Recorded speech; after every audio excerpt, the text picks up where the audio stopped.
पैसा लूज़ नहीं करना है, वैल्यू देखनी है, कमिटेड रहना है, पढ़ाई लिखाई करनी है, तो फिर शेयर अब जब खरीदेंगे तो वैल्यूएशन का भी तो सही पता होना चाहिए। बिल्कुल, और उसके लिए उन्होंने एक बहुत ही बढ़िया लाइन दी है, और उनका ये कहना था कि it's far better to buy a wonderful company at a fair price.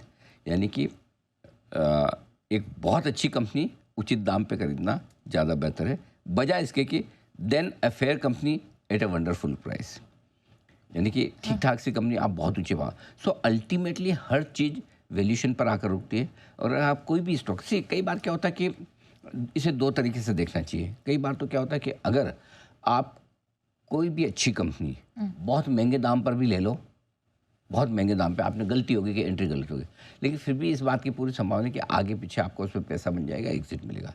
लेकिन आपने खराब कंपनी बहुत सस्ते दाम पे ले ली, किसी खराब प्रमोटर की कंपनी सस्ते दाम पे खरीद ली, तब भी उसमें पूरी संभावना है कि आप पैसा लूज करेंगे, क्योंकि एक तो क्वालिटी वहाँ गई, दूसरा ये, इसका मतलब ये भी कि आप कोई भी कंपनी किसी भी दाम पे खरीदेंगे तो पैसा बनाना मुश्किल हो जाएगा। अल्टीमेटली आप बहुत अच्छी कंपनी को रीजनेबल प्राइस पे खरीदेंगे।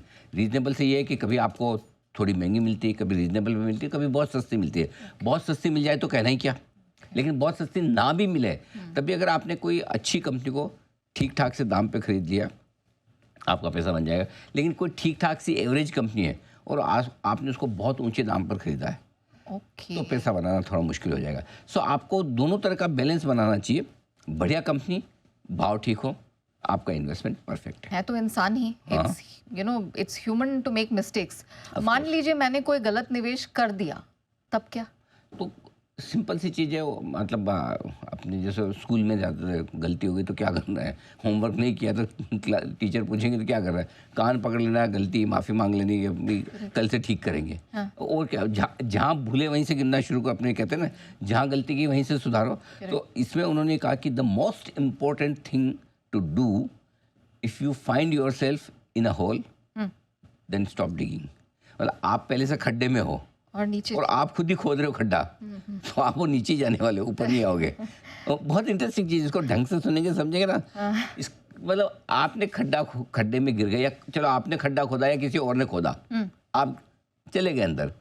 अब उसमें बाहर निकलने के लिए बजाय अगर आप और खड्डा खोदते जाओगे कि खोदूं नीचे और कुछ मिलेगा, हीरे मोती जवाहरात मिलेंगे, पता चला वो मिले नहीं मिले और आप गड्ढे में घुस गए। इसका मतलब ये कि अगर आपने कोई खराब शेयर खरीद लिया, नेचुरली खराब शेयर तो नीचे तो आएगा ही, नीचे आ गया, बजाय उससे निकलने के आप उसे और होल्ड करते जाएंगे और खरीदते जाएंगे। चलो नीचे आया, थोड़ा और ले लूँ, होल्ड करता हूँ, तो ऐसे में आपके लिए नुकसान और बढ़ने वाला है। यानी कि गड्ढे में है तो बाहर निकलने की कोशिश कीजिए, न कि और खोदने की कोशिश कीजिए। यानी कि कमज़ोर क्वालिटी के शेयरों को तुरंत निकालिए। लॉस होता है नो डाउट, लेकिन बड़े लॉस से बचने के लिए छोटा लॉस बुक करना ज़रूरी है, और ख़राब क्वालिटी के शेयरों को एवरेज नहीं करना चाहिए। ये बहुत उन्होंने साफ़ किया। तो इसलिए गड्ढे में है तो बहुत ध्यान रखें और न खोदें। ये बहुत इंटरेस्टिंग चीज़ है, और आमतौर पर लोग ये गलती करते हैं, या तो क्या करेंगे, बैठे रहेंगे गड्ढे के अंदर, यानी कि मैं ले लिया, मेरा भाव जब आएगा तब देखूंगा। अब बाहर निकालेगा कौन आके, कोई आए निकाल दिया तो ठीक है, नहीं तो फिर आप बैठे ही रह जाएंगे। पता चला दुनिया आगे निकल गई, आप गड्ढे में पड़े।